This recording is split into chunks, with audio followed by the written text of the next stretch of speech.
Buongiorno a tutti e bentornati a Liberamente, variazioni e scorribande qui su Radio Libertà. Allora, stamattina vorrei proporvi un esperimento mentale. Raffiguriamoci la seguente scena. Un attivista democratico, un influencer che ha milioni di follower e che diffonde l'agenda progressista del Partito Democratico americano con successo sui social e che ha creato associazioni per discutere di politica, per occuparsi di politica con lo strumento proprio della politica, il logos, il ragionamento, il confronto, viene ucciso con un colpo di fucile in un campus universitario dello Utah, mentre sta presentando le proprie idee, mentre sta esercitando il diritto alla libera espressione e articolazione del pensiero, che è l'anima, il senso storico e simbolico dell'Occidente e degli Stati Uniti d'America in particolare. C'è la caccia al killer. Nelle munizioni che sono state sparate vengono ritrovate delle frasi che inneggiano al MAGA, e si diffonde l'identikit. Il killer è un suprematista bianco, un estremista di destra.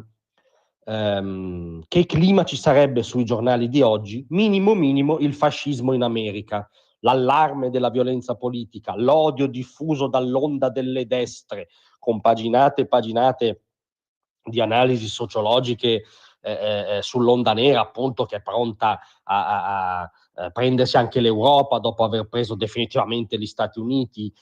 Si farebbero i ritratti in serie di tutta l'internazionale nera, mischiando Trump, Le Pen, Orban e chi più ne ha più ne metta. Si decreterebbe la fine della democrazia in America, si chiederebbe a giornali unificati probabilmente la messa fuori legge del Partito Repubblicano, o comunque si direbbe che c'è un allarme di violenza politica dovuto all'estremismo di destra. Clima sui giornali di oggi, perché? Perché è successa una scena contraria, nel senso che, come tutti sapete, la vittima si chiamava Charlie Kirk, era non solo un attivista, era una voce fondamentale del conservatorismo americano, che faceva dell'argomentazione del confronto appunto la leva della sua azione politica, e che è stato ucciso da una persona che ha sparato con un fucile, sulle cui pallottole sono state trovate frasi che si richiamavano all'antifascismo e all'ideologia gender, cioè costui in nome dell'antifascismo ha sparato a un avversario politico, per dire come ormai il linguaggio canonico non rispecchi più la realtà in cui viviamo, anzi spesso la ribalti.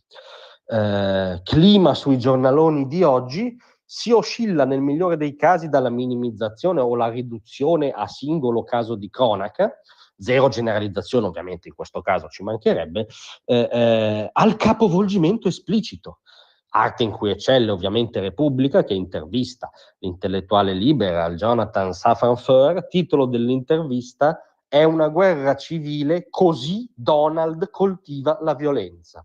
Così Donald coltiva la violenza, cioè hanno ammazzato una delle voci più limpide, autorevoli, originali del trumpismo in nome dell'ideologia gender e antifa, ed è Donald che coltiva la violenza.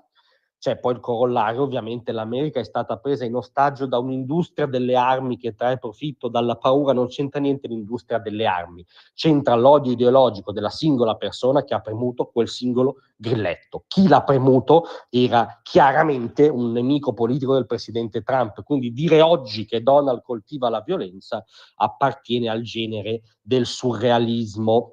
La Stampa intervista la nome tutelare del progressismo contemporaneo, Alexandria Ocasio-Cortez, che è un po' più accorta quantomeno del collega scrittore, quindi dice bisogna abbassare i toni, dice delle cose anche di normale buonsenso, e che sembra un successo di fronte a un cadavere fresco, ma è un minimo di umanità che dimostra. Ma poi ovviamente definisce irresponsabile l'atteggiamento di Trump.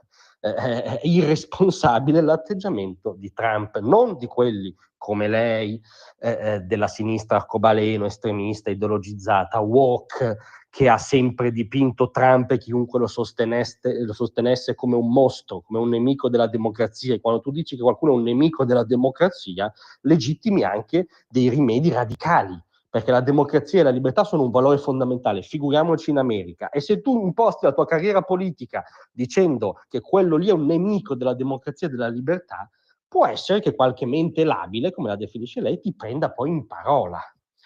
Il Corriere titola La furia di Trump, che per carità è vero, ma è un po' bizzarro perché diciamo si titola sulla reazione e non sulla emergenza della contemporaneità. Tralasciamo per nostra decenza e nostro rispetto verso noi stessi tutti gli intellettuali o pseudotali italici, da Saviano al rapper Frankie Energy, ai politici e politicanti delle quinte file woke, che più o meno hanno fatto capire, diciamo, che Kirk se l'è cercata, o che comunque è il morto l'odiatore, non lo sparatore. Questi li tralasciamo per decenza. E però non tralasciamo l'elefante nella stanza, il grande rimosso. Cioè oggi non trovate nel mainstream mediatico da pressoché nessuna parte sottolineata l'emergenza della contemporaneità. L'emergenza è quella che aveva indicato il vicepresidente Vance, cioè l'Europa, in questo caso il dibattito italiano, ha un problema con se stesso, con la sua anima, con la libertà, col free speech, perché non dichiara, anzi omette l'emergenza totalitaria, anzitutto endogena di oggi, prima ancora dei totalitarismi che ci minacciano da fuori, che esistono. Noi abbiamo un problema grande come una casa, che si chiama intolleranza e totalitarismo intellettuale woke. Purtroppo non sempre solo intellettuale, visto che in America è arrivato a sparare. Grazie a tutti, vi aspetto stasera.